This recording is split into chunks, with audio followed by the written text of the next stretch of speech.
Hello. Welcome to Two Dorks Read The Phantom of Manhattan by Frederick Forsyth, in which Natalie and Michael, two Phantom fans on a mission, subject themselves to the book that served as the launchpad for Love Never Dies, Andrew Lloyd Webber's controversial sequel to Andrew Lloyd Webber's Phantom of the Opera. Our story continues. Let's find out. It takes some time before I can see because I check via the Yeah. yes, we're live. Oh boy, we're live. Fabulous. I'm sure everyone is super excited that we finally made it to Chapter 7 of The Phantom of Manhattan, where we learn about the child. Yes. Am I supposed to do or are you going to?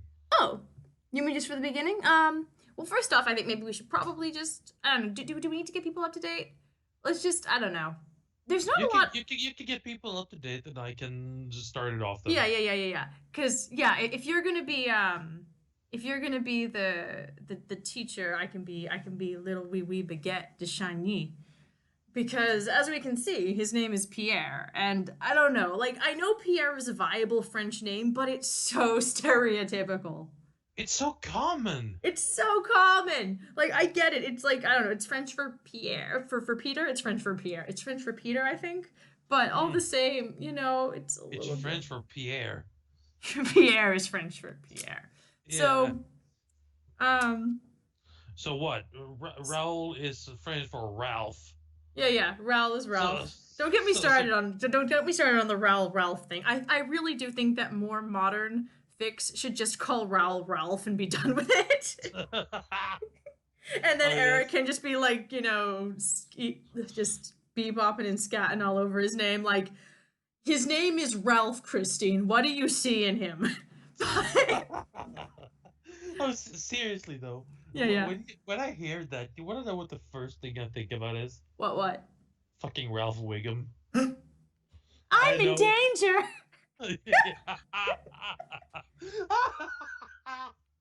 That's all the final layer right there.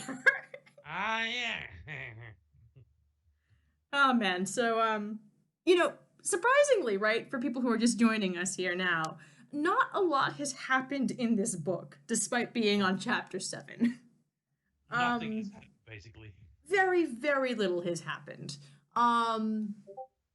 Madame Giry has, of course... Oop, let me just... I've got a Discord session going in the background. I'm sure you heard that. How rude of me.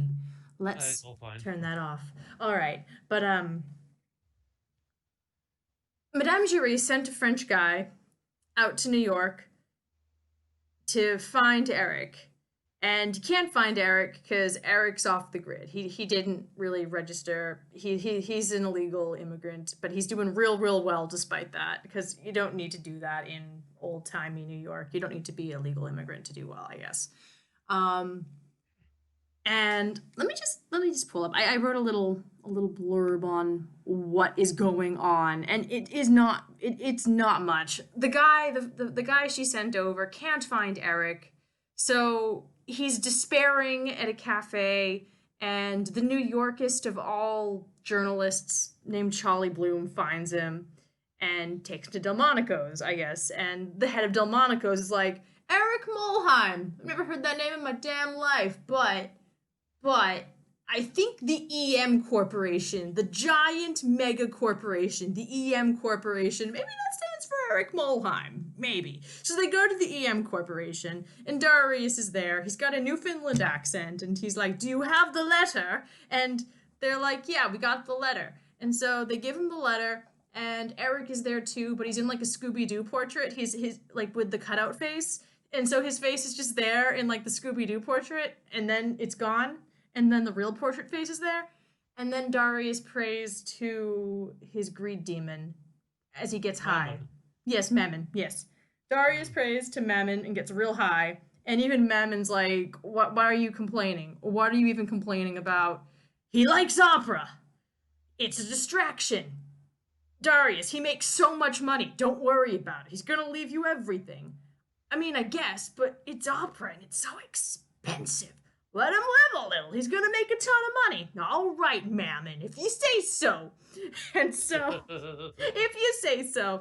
And so now here we are. We're gearing up for the opera season. Eric has teamed up with Oscar Hammerstein, and And of they're course, just I like, did it in my fucking Irish accent because yep, that's as freaking close we can go to the Newfoundland thing. yeah, like I don't know. It rings kind of close to Irish, just in my personal opinion. I say it's worth it. Go for it. It's valid. Um, and yeah, Darius is just real weird about the whole thing. The opera season's about to start though, and Eric has sent out a little message to Christine Daae to be like, "Hey, Oscar Hammerstein wants you to do stuff in America," and Christine, I guess, has said, "Yeah, sure." Maybe we don't know why yet. Not even no one knows why yet. Actually, that was a major point of the last chapter. No one knows why. But Nellie Melba's there too. She's they're using her real personage. She's a real opera lady, and we don't know what's going on. So now here we are, chapter 7, the lesson of Pierre de Chagny. This is Long Island's Sound, 28th of November, 1906. Well, what is going to be today, young Pierre? Latin, I think. Oh, do we have to, Father Joe? Oh, We'll be coming to New York Harbor soon. The captain told Mama over breakfast. He's so French. okay. So I'll better do that thing then as well. I don't know. No, he's not. That's not him though. Like that's not Raoul. No. Okay, well, Father Joe. Wait, Father Joe. He sounds like a fucking, he sounds like someone coming out of the I joint. bet he's Irish. I bet he's Irish or something ridiculous like that. But Oh God. Okay, well, whatever. I'm not doing Irish for this one as well. we don't know who Father Joe is. This is the first time we're hearing about Pierre. This is the first time we're hearing about Father Joe. We don't know anything about these people. Yeah. Well, okay. But at the moment, we are still passing Long Island, and an empty coast it is. Nothing to see but mist and sand. A fine moment to kill some time with Caesar's Gallic Wars. Open your book, where we left off. Is it important, Father Joe? It certainly is. But why should Caesar invading England be important? Well, if you were a Roman legionary heading into an unknown land of wild savages, you'd have thought so. And if you were in ancient Britain with the eagles of Rome marching up the beach, you'd have thought so too. But I'm not a Roman soldier, and certainly I'm not ancient Britain. I am a modern Frenchman. With whom I am charged, heaven save us, to try and give a good education, academic and moral. Ooh la la.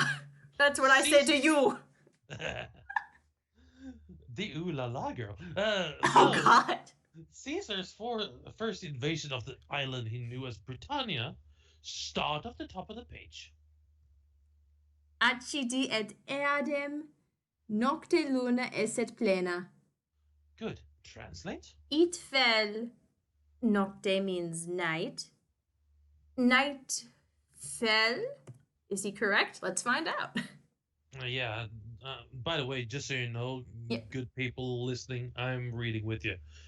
No, night did not fall. It had already fallen. He was looking up at the sky, and accidit means it befell or happened. Start again. It happened that on the same night, the moon was full? Precisely. Now put it into better English. It happened that on the same night there was a full moon. There was indeed. You're lucky with Caesar. He was a soldier and he wrote in clear soldier's language. When we get on to Ovid, Horace, Juvenal, and Virgil, there will be some real brain teasers. Why did he say esse and not erat? Subjunctive tense? Sorry, erat. Well done. An element of doubt. It might not have been a full moon, but by chance it was. So, the subjunctive, he was lucky with the moon. This is, I'm sure, definitely pertinent to the plot. Yes, absolutely. Why, Father Joe? Pourquoi? Pourquoi? Pourquoi? Because, lad. Oh, yeah, okay, there we have. Wait, I'll make a Scottish. Because, lad, he was invading a foreign land in the dark. No powerful searchlight in those days. No lighthouses to keep you off the rocks. He knew to find a flat, shingly beach between the cliffs, so the moonlight was a help. Did he invade Ireland too?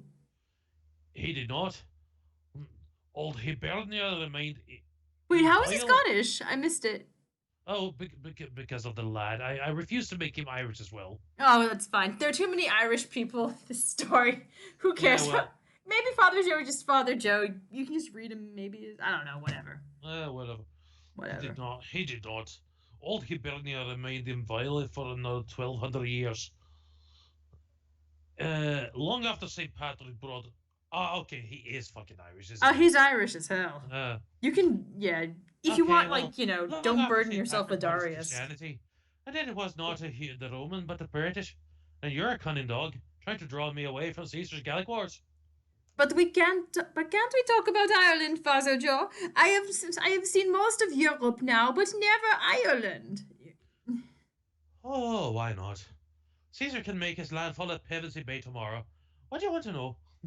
Did you come from a rich family? Did your parents have a fine house and broad estates like mine? Indeed, they did not. For most of the great estates are owned by the English or the Anglo-Irish. But the Kilfoyles go back before the conquest, and mine were just poor farming people. Are most of the Irish poor? You're damn fucking right, man. No, oh, no, Knight did not. Wait, hold on. We're Yeah. loading the page. Yes. Well, certainly the people of the countryside do not have any silver spoons.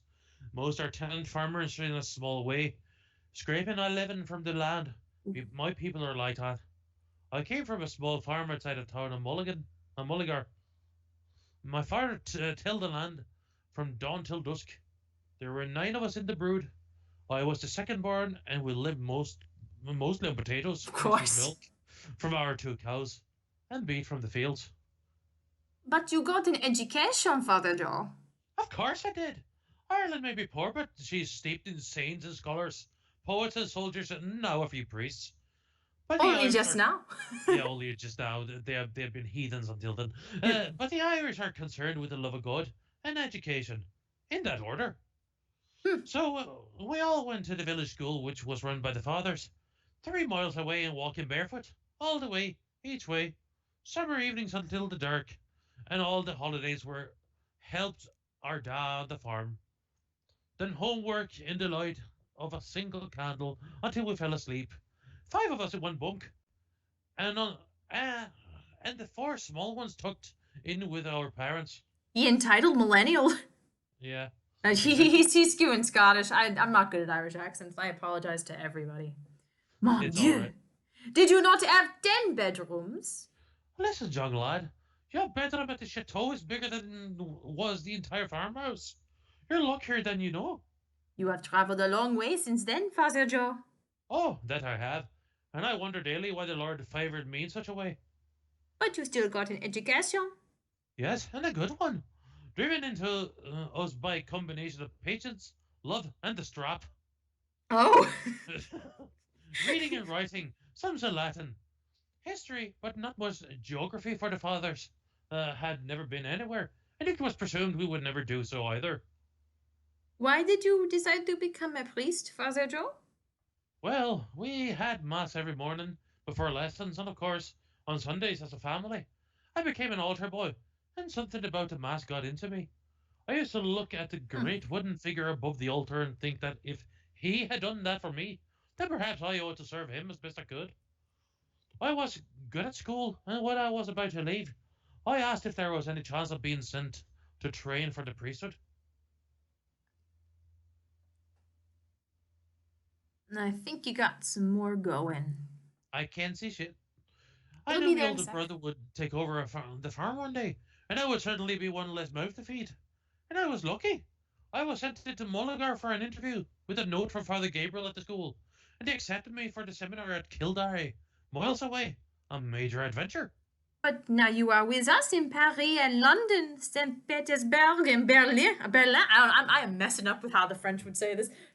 It's fine. We don't know about Pierre. Don't worry about him. St. Petersburg and Berlin.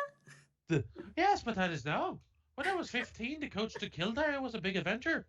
So I was tested again and accepted and studied for years until the time come for, Mhm. for ordination. There was quite a group of us in my class, and the Cardinal Archbishop himself came over from Dublin to ordain us all. When it was over, I thought to go to spend my life as a humble parish priest somewhere in the West, a forgotten parish in Connaught perhaps, and I would have accepted that with a glad heart. But I was called back by the principal. He was with another man whom I did not know. It turned out he was Bishop Delaney of Clontarf, and he needed a private secretary. They said I had a good, clear hand for the writing, and would I like the post? Well, it was almost too good to be true. I was 21 and they were inviting me to live in the bishop's palace and be secretary to a man responsible for the whole see. Uh, so I went to Bishop Delaney, a good and holy man, and spent 5 years at Clontarf and learned many things. I do not know what we are doing or even where we are because all we are is voices in an abyss. Wait, Like, what? there's no. I don't know. I think I'm just a pet. This is just a pet peeve of mine, or maybe just because this happens with my writing all the time. But They there don't is no clarify who's speaking. description there, or not even that. Like we can kind of figure that out. It's just there's no description for what's going on or like what really they're up to or what the scenery is. They're just two voices existing in a void. They're in a house on the British Channel, for, basically floating on a big raft that they're scooping along. Yeah, don't worry about it. Yeah, Yeah, don't they worry. just they're in a houseboat careening into Long Island. We don't really know what the SS Lorraine is. Maybe look, we don't know because Yeah, he's not told us. it's a So boat, so thank you, Forsyth. yeah. All right. Frederick Foreskin the third. So I guess we're finding out how the hell Father Joe ended up with the Deshani family, but it's taken them a minute. Is Why is did you this not? is this going to be absolutely necessary for the plot? Probably not. I don't know. I'm gonna say I think Father Joe is actually surprisingly necessary to the plot. I seem to recall this, but I forget how and why. It's been 14 years since I last read this book. Okay, So okay, all I know is that I think Father Joe does matter somehow. okay. So go ahead then. All right. Why did you not stay there, Father Joe? I thought I would, or at least Ooh. until the church found other work for me. A parish in Dublin, perhaps, or Cork, or Waterford. But then chance struck again. 10 years ago, the papal nuncio, the Mm, Pope's ambassador to the whole of Britain, came to London to tour his Irish provinces and spent 3 days at Clontarf. He had a retinue. mm. The Cardinal Massini, and one of them was Monsignor Eamon Byrne from the Irish College in Rome. We found ourselves thrown together quite a bit and got along well. We discovered we were born only 10 miles apart, though he was several years older. That does happen. Okay. Yeah, I know, right? I can't believe it. I can't Okay. believe it. It just happened.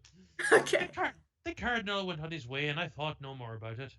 4 weeks later, a letter arrived from the principal at the Irish College, offering me a place. Bishop Delaney said he was sorry to see me go, but gave me his blessing and urged me to take the chance, so I packed my single bag and took the train to Dublin. I thought that was big until the ferry and another train brought me to London. Sure, I'd never seen such a place, nor thought any city could be so big and grand. Come on, Father Joe, take it home. Then there was a ferry to France and another train, this time to Paris. Another amazing sight. I could hardly believe what I was seeing. The last train brought me through the Alps and down to Rome itself. Were you surprised by Rome? I Oh, another regret asking you about your entire life story, Father Joe. This is taking forever.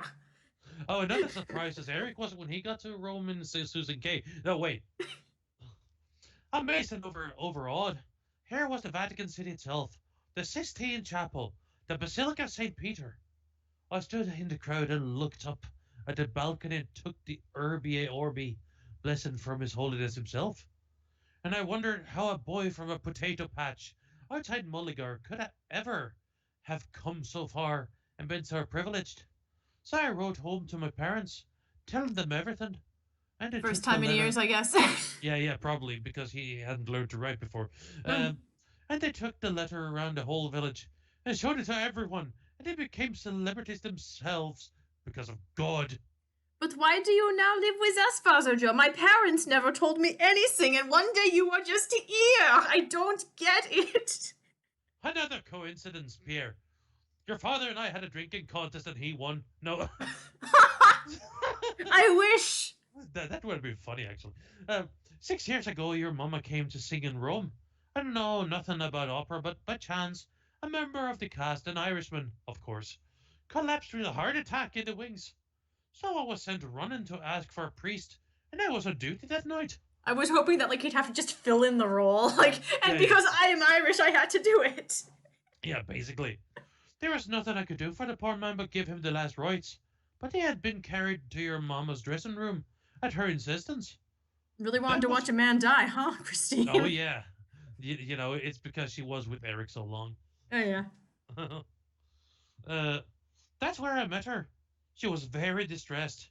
I tried to comfort her by explaining that God is never malign.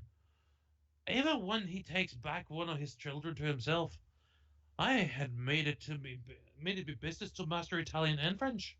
So he spoke in French. It seemed to surprise her that someone could speak both, plus English and Gaelic. Gaelic. She also had problems for other reasons. Her career was taking her all over Europe, from Russia to Spain, from London to Vienna.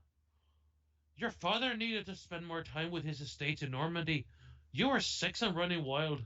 Your education constantly interrupted by the travelling. But too young for boarding school. And anyway, she did not wish to be parted from you. I suggest she might engage a resident tutor to travel with her everywhere. She was thinking it over when I left to return to the college and resume my studies. Her engagement was for a week, and on the day before she left, I was summoned to the office of the principal, and there she was. Clearly, she had made quite an impression. She wished me to become your tutor for formal education, moral guidance, and a bit of manly control thrown in. What? I don't know. He basically wants to. She wants the priest to manhandle the boy. I don't like that Father Joe is going to manly control Pierre. Yeah, it sounds weird. Yeah. Well, we all know the whole thing about like the Catholic Church and Oh altar well, boys. that Anyways, goes without saying. That goes without saying. oh yes, I was dumbfounded and tried to decline, but the principal would have none of it, and he made it a flat order.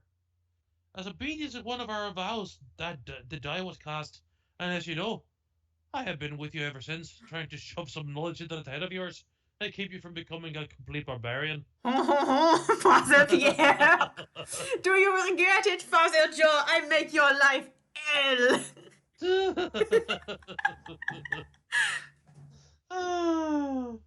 Let's see. No, I do not. For your father is a fine man, better than you know, and your mamma is a great lady with an extraordinary God-given talent. I live and eat too well, of course, and must say constant penance Hmm. for this life of luxury. But I've seen amazing things. Sin is to take the breath away. Paintings and art galleries that are stuff of legend. Operas to make you cry. And me, a boy from a potato patch. Wait, he's I'm, seen me. He's seen. yeah, he I've saw seen himself. all of these things, and also myself. Maybe he intended that way. It flows funny to me. I'm glad Mama chose you, Father Joe. Well, thank you for that. But you won't be when we started to say some Gaelic waltz again, which ought to be now. But here comes your mother. Stand up, lad. What are you two doing in here? We have turned into the roads. The sun has come out and burned off the mist, and from the bow you can see all of New York moving towards us, said Christine descriptively. Wrap up warm and come to look. For this is one of the greatest sights of the world, and if we depart in darkness, you'll never see it again. Very good, milady. We're on our way. Looks as if we're your lucky ones again, Pierre. No more Caesar today. Father Joe, Mm-hmm. will will there be great adventures in New York? More than enough. For the captain has told me there's a huge civic reception awaiting at the docking pier. We'll be staying at the Waldorf Astoria, one of the biggest and most famous hotels in the world. Mm. In 5 days, your mama will open a brand new opera house and star nightly for a week. In that time, I'll think we'll be able to explore a little, see the sights, ride the new elevated train. I've read Ooh. all about it in a book I bought in Le Havre. Let's see. I Is that me? I don't know who this is. Let me No, um I have I'm no I'm, I'm idea. just gonna flip. Yes. I uh, I think Christine's gone. I think she's just. I assume we're on our way. Look, for this is one of the Gryffindors. I see it again. I don't know where Christine is. I don't know. So maybe this is like still the father then because Oh right, yeah, it's gotta be because he's talking about the Great Famine. I don't think Christine cares. she doesn't care. I don't think she cares. That sounds terrible. I know. I'm Oh, sorry. Just for some reason, Father Joe has had to explain a lot of this to Pierre, and I assume it's because Christine just never bothered to tell him anything. was there a famine What? in Why am I saying Ireland? Father Pierre? Whatever. I'm sorry. My bad. But Was there a famine in Ireland, Mama? Oh, of course not. That's just some silly story I heard. I mean, maybe, but whatever. Well, now you look at that, Pierre.